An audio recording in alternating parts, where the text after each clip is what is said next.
Okay, so part two, and this is the residents who are caught in the middle.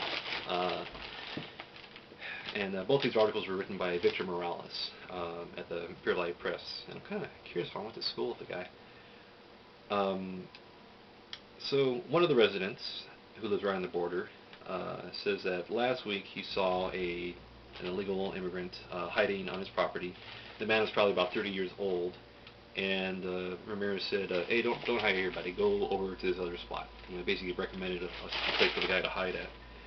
And uh, and the thing is, the guy's been living there for about 40 years.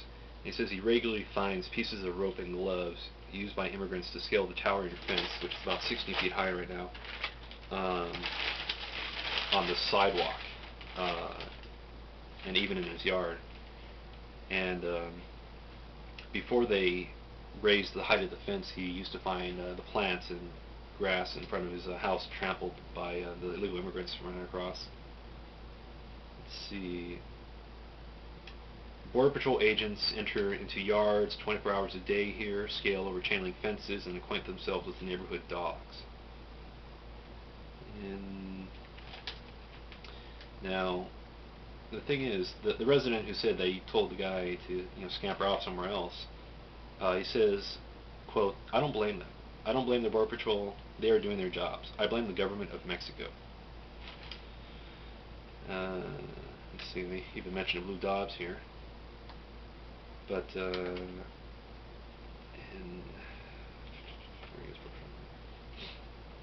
so here in Calexico, the U.S. Border Patrol units outnumber Calexico police. Issues like Proposition 187, the 1994 attempt by California voters to end public services to illegal immigrants, or the killing of a white Orange County youth by Mexican teenagers in '93, both of which inspired a national debate on illegal immigration, don't matter. That's what the article is saying. The residents who live in the territory between opposing forces, a no man's land, where illegal immigrants attempt to evade Border Patrol agents determined to claim the law, who are determined to claim law and order. You have to get used to it, or you don't live here, said another resident for the past 4 years. And the only thing I don't like is when they, illegal immigrants, knock on your door seeking a place to hide, but that is the only thing that bothers me. And the house she's living in used to be a human smuggling stash house. So that's why she still continues to get knocks on her door. And let's see. Like most residents interviewed, the woman said she blames Mexico's government for its citizens' woes.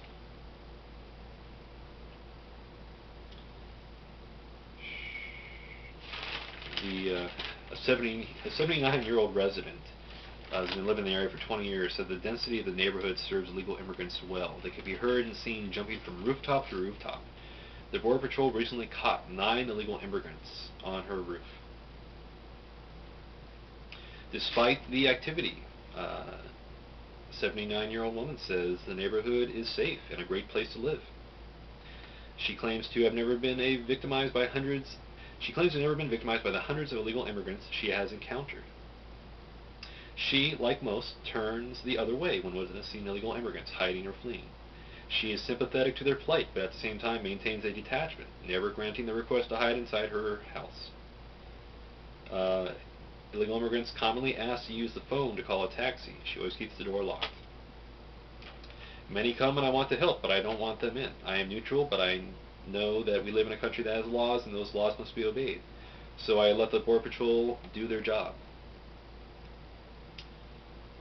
The thing is, that part of Calexico is also a hotbed for illegal activity, or illegal operations. There's money to be made. Narcotics and humans are stashed and transported in houses and apartments. One guy said that or the first man I mentioned, he said he was offered $1 million for his 2-bedroom home a few years ago by a man he suspected wanting to build a tunnel in Mexicali. And he said, he didn't take the money because we bought this house with the sweat on our backs and faces. We ain't leaving now. They will never stop the flow of illegal immigrants. We live with it. The Border Patrol is looked on as a necessity here by many. They are neither hated nor praised. Residents don't like agents looking in their windows with flashlights at night or manipulating their porch lights. But residents interviewed understand that without them, the area would be overrun by illegal immigrants. The immigrants must do what they have to do to live, and the immigration, our word for Border Patrol, must protect us. 79-year war. So people, American citizens living on the border who suffer from the illegal immigrants, climb over the fence, walking through the yards, hiding on their properties, and they're not outraged, they're not freaking out about it, and all of them, a lot of people agree, and we all agree that it's Mexico. So I don't understand why people in the United States don't seem to understand that concept that these people are fleeing a bad place and they're coming to a better place and they want to enjoy the same freedoms and benefits we have. So treating these people like dirt, though, looking down on them and acting like they're all criminals. Some are criminals, but not all of them. And I don't know. That's just kind of my opinion. I really have no political opinion about too much, but this is the place where I live. This is something that people like myself experience, and we have to deal with. So it's not a political decision, it's just a reality that we all have to face, here where I live. How the rest of the country is going to deal with it, I don't know. But I do think that there's not enough information being shared about what's going on. Not enough people know about what's happening. So, even myself, I was dating a girl in Calexico, and pull up in front of her house, and I see about 3 guys just booking it down the street. So, but that's like the only time I've ever really seen that. So I don't know.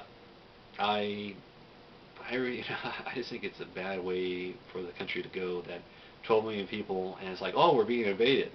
It's a migration. It's a lot of people who they want. They're moving to greener pastures, so to speak, and mowing people's lawns, washing dishes, cleaning houses. So I don't know. It's kind of weird.